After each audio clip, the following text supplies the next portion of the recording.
Dans cette vidéo, nous allons revenir un peu plus en détail sur les grandes caractéristiques d'une population d'aérosols, les espèces chimiques et les sources concernées, ainsi que la taille des aérosols. L'image illustre les fortes variations dans la distribution spatiale des concentrations pour trois exemples d'espèces d'aérosols, les sels marins en bleu, les poussières minérales en violet et les suies en rouge. En fonction de la région du globe, on trouve plutôt des poussières minérales issues des zones désertiques, des sels marins au-dessus des océans et des particules de suie issues de grandes zones de combustion. Les aérosols peuvent être caractérisés par différentes propriétés. Leurs sources d'émission ou les mécanismes de production dans l'atmosphère permettent de caractériser leurs origines, qui peut être naturelle ou anthropique. Leur composition chimique, qui informe aussi sur la source, va influencer leur impact sur l'environnement et la santé. Les photos sur la droite donnent quelques exemples. Calcite, carbonate de calcium, chlorure de sodium pour les sels marins, alliage minéral, pollen, cendre ou suie. La forme des particules va être plus ou moins sphérique selon les espèces. La taille des particules peut aussi varier, va aller de quelques centaines de nanomètres à quelques dizaines de micromètres, qu'on peut voir dans les exemples qui sont représentés ici. Leur capacité à absorber ou diffuser le rayonnement solaire et tellurique peut aussi varier, et ces caractéristiques vont toutes être liées entre elles. L'origine conditionne la composition chimique et celle-ci influence la forme, la taille, l'interaction avec le rayonnement. Ces aérosols peuvent être primaires, on l'a dit déjà, émis directement dans l'atmosphère, ou secondaires, c'est-à-dire formés dans l'atmosphère par des processus de condensation.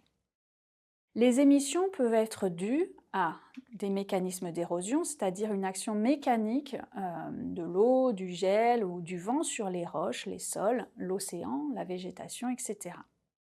Les émissions directes peuvent aussi être liées aux activités industrielles telles que la plâtrerie, la cimenterie, la construction de bâtiments, à l'usure aussi de matériaux de synthèse tels que les pneus, les revêtements des routes, et enfin les processus de combustion tels que les feux de forêt par exemple, les éruptions volcaniques, les incinérateurs, les transports, les usines électriques émettent de nombreux aérosols primaires. Les sources d'émissions peuvent être naturelles, comme lors de soulèvements de poussière depuis les sols sous l'action du vent, notamment au-dessus des déserts et des zones arides, l'émission de sels marins au-dessus des océans, l'émission de cendres volcaniques lors d'éruptions ou l'émission d'aérosols primaires biogéniques comme les pollens, les spores de champignons ou des bactéries.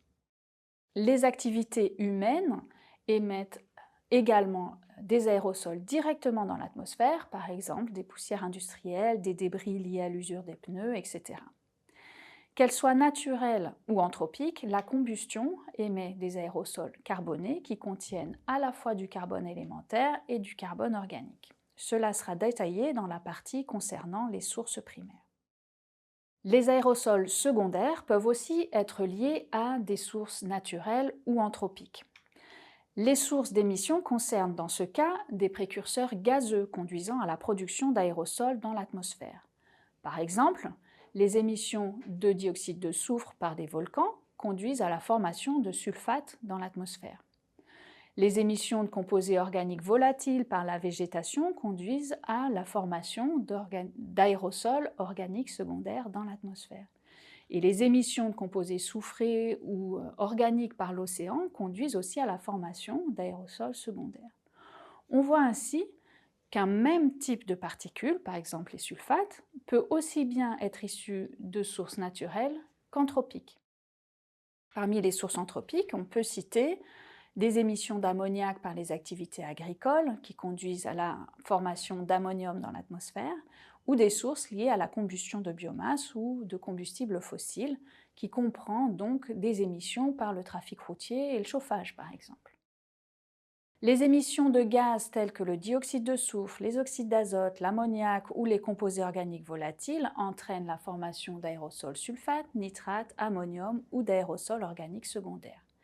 Ces mécanismes seront détaillés dans la partie dédiée aux sources secondaires et à la production chimique. On peut constater que ces mécanismes peuvent émettre et produire des aérosols de différentes compositions chimiques. Il faut garder en tête que chaque aérosol peut être un mélange de différents éléments. On va souvent distinguer une phase inorganique, qui peut comprendre une phase minérale par exemple, sulfate, ammonium, nitrate, ou du carbone élémentaire, et une phase carbonée qui contient du carbone hydrogéné. Cette figure résume l'analyse des mesures long terme de la concentration en masse des principales composantes des PM2.5, donc des particules de diamètre inférieur à 2,5 micromètres, et ce dans différentes régions du monde. Cette analyse a été compilée pour le rapport du groupe d'experts intergouvernemental sur l'évolution du climat, le GIEC ou IPCC en anglais. On retrouve les différentes composantes inorganiques et organiques mentionnées précédemment. Pour chaque composé et chaque région, la distribution statistique est représentée grâce à une boîte à moustaches qui montre la valeur moyenne et les extrêmes 75e et 95e percentiles, ainsi que la probabilité. Une enveloppe grisée plus épaisse permet de mettre en évidence une probabilité plus élevée de mesurer les concentrations correspondantes. À noter que l'échelle verticale est logarithmique et les valeurs observées varient souvent très fortement. Sur les sites en Europe, par exemple, on voit une forte contribution des aérosols organiques ainsi qu'une contribution élevée des composantes inorganiques, sulfate, nitrate, ammonium. Les concentrations en carbone élémentaire liées à la combustion sont aussi élevées et très variables. Et enfin, on a des concentrations fortes de Na+, Cl-, qui mettent en évidence l'influence océanique sur cette région. La figure complète montre une variabilité importante d'une région à l'autre. On voit également que le nombre de sites d'observation est très réduit dans certaines régions du monde, notamment dans l'hémisphère sud, ce qui va un peu limiter notre connaissance des aérosols. En plus d'une variabilité de la composition chimique, les aérosols présents dans l'atmosphère sont caractérisés par une grande variété de tailles et de formes. On voit sur les photos des diamètres, donc des tailles qui vont de 0,5 micromètres pour des suies à 20 micromètres pour la cendre, par exemple. Plusieurs variables sont utilisées pour caractériser la taille des aérosols. On utilise souvent le diamètre des aérosols donné en nanomètres ou en micromètres, et que nous avons déjà mentionné à plusieurs reprises.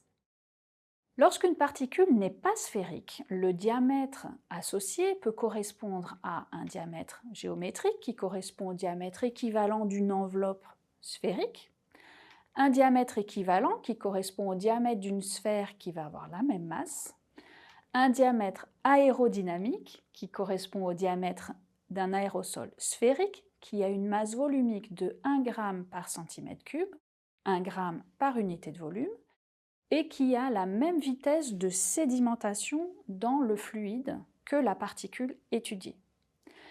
Utiliser le diamètre aérodynamique permet de comparer la façon dont les aérosols se déplacent et se déposent dans l'air et dans les voies respiratoires, indépendamment de leur forme et de leur densité.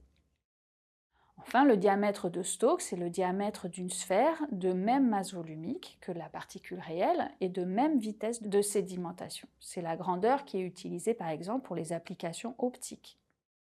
Pour certaines applications, il est nécessaire d'estimer la surface spécifique en mètres carrés par gramme. Elle correspond à la surface totale de l'objet par opposition à la surface apparente. Les aérosols dans l'air n'ont évidemment pas qu'une seule taille. Des aérosols de taille très variable vont coexister dans l'environnement. En pratique, on va étudier le nombre d'aérosols présents en fonction de leur diamètre. Et c'est ce qu'on appelle la distribution en taille des aérosols. Sur la figure du haut, on voit un exemple de nombre d'aérosols par unité de volume d'air dans différentes gammes de tailles. qui sont représentées par les boîtes, et donc l'abscisse donne le diamètre. Chaque barre correspond à la concentration en nombre des aérosols ayant un intervalle de diamètre donné. On voit sur cette figure qu'on a regroupé ensemble des aérosols plus grossiers, par exemple dans des intervalles allant de 5 à 10 micromètres de diamètre, alors qu'on a divisé les particules ultra fines dans des intervalles plus petits, 0,001 à 0,1 micromètre pour le premier intervalle. Pour mieux voir les concentrations dans les petites gammes de taille, on utilise généralement une échelle logarithmique du diamètre. C'est ce qui est représenté sur la figure du bas. Un autre problème avec cette représentation est que la taille des intervalles n'est pas forcément la même pour toutes les barres. Pour contourner ce problème, on peut utiliser la concentration en nombre normalisée par la taille des intervalles. On a donc le nombre d'aérosols par unité de diamètre et par unité de volume. Micromètre moins 1, centimètre cube moins 1. Si on appelle delta DI un intervalle de taille donnée, on aura alors la concentration normalisée NI égale à la concentration en nombre dans l'intervalle NI divisé par delta DI. La forme de la distribution est alors un petit peu différente et le poids des particules plus grosses va diminuer. Si on considère maintenant des intervalles de diamètre infinitésimaux, très petits, un delta DI qui va tendre vers 0. On peut définir le nombre de particules par unité de volume de diamètre compris entre dp et dp plus un tout petit delta dp. Ce nombre est égal à petit n, grand N, en fonction de ce diamètre multiplié par ddp. Le nombre total de particules par unité de volume est alors donné par l'intégrale de la distribution en taille. On peut aussi calculer le nombre total de particules par unité de volume ayant un diamètre inférieur à un certain seuil, dp ici. Le cumul donc de toutes les particules jusqu'au diamètre dp qu'on va noter grand N dp. On définit la distribution en taille comme la dérivée de n par rapport à dp, la dérivée de grand N du nombre par rapport à dp. On peut aussi l'écrire en fonction du logarithme du diamètre. On ajoute un petit exposant, petit e là, pour bien les différencier. Le logarithme du diamètre n'ayant pas d'unité, cette distribution en taille, petit n exposant e indice grand N, est donnée en centimètres moins 3. Donc, la concentration en aérosol peut être exprimée comme le nombre d'aérosols, comme on l'a vu, mais aussi en fonction des applications, comme la surface totale des aérosols par unité de volume, ou bien le volume total des aérosols par unité de volume d'air. Passer d'une distribution en nombre à une distribution en surface ou en volume est assez simple si on considère des particules sphériques, ce qui est l'équation qui est donnée ici. Pour une valeur dp du diamètre, la surface correspondante est égale à pi multiplié par le diamètre au carré. La surface totale est cette surface multipliée par le nombre de particules de diamètre dp. Le même raisonnement s'applique à la distribution en volume et on voit sur cet exemple que les particules de diamètre inférieur à 0,05 micromètres, même si elles sont nombreuses, contribuent peu à la surface et au volume du fait de leur toute petite taille. Au contraire, des particules de taille supérieure à 3 micromètres contribuent significativement au volume, même si elles sont peu nombreuses. À partir de la distribution en taille, on peut voir se détacher un pic pour des particules de diamètre de l'ordre d'une centaine de nanomètres, qui correspond à ce qu'on va appeler des particules fines et qui vont contribuer à la masse des PM2,5. Si on s'intéresse au PM10, on doit ajouter la masse qui correspond aux particules plus grossières, bien visibles sur la distribution en volume. On peut calculer aussi un diamètre moyen en utilisant la distribution en taille, comme l'indique la formule. De même, on peut calculer un rayon moyen, R bar, ici, sur la formule. On remarque qu'ici, la distribution en taille est exprimée en fonction du rayon R égal à dp divisé par 2. On peut montrer que petit n grand N de R est égal à 2 fois petit n grand N de dp.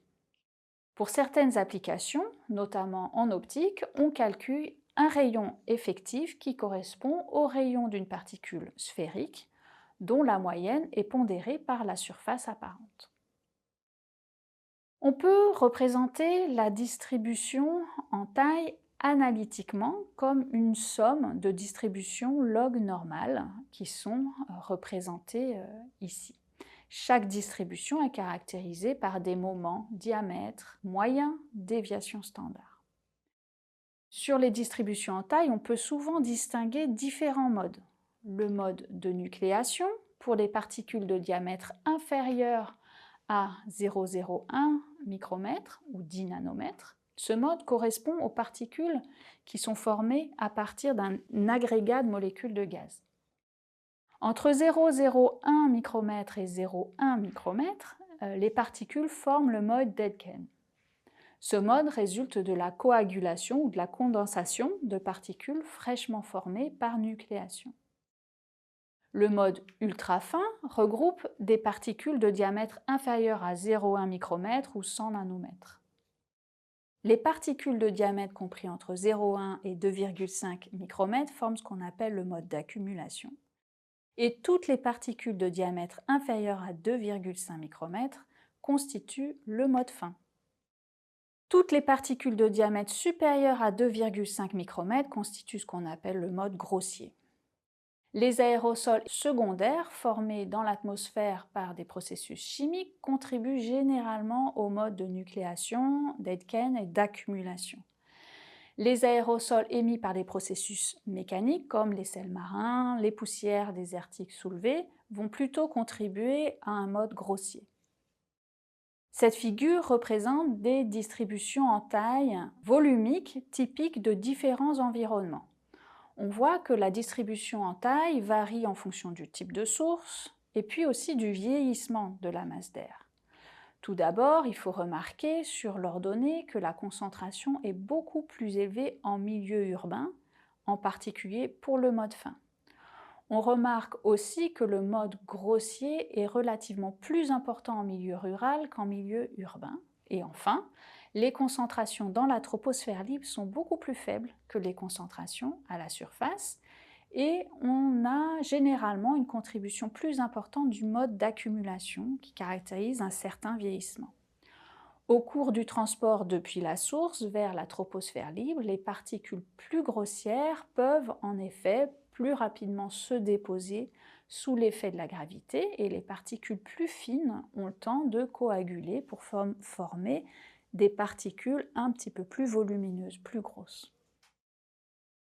On s'intéresse à la taille des aérosols du fait de leur influence sur la vitesse de sédimentation des aérosols et donc sur leur temps de résidence dans l'atmosphère, la toxicité des aérosols, le dépôt dans l'organisme, et donc leur impact sur la santé, leur interaction avec le rayonnement et donc l'impact sur le climat, leur capacité à servir de support à la condensation pour l'eau liquide ou la glace, et enfin les réactions chimiques qui ont lieu à la surface.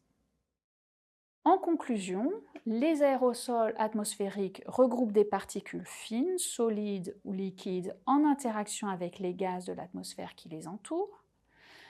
Les compositions chimiques sont très variées et reflètent la diversité des sources naturelles et anthropiques. La forme et la taille des particules peut également varier énormément et peut évoluer au cours du transport et du vieillissement d'une masse d'air.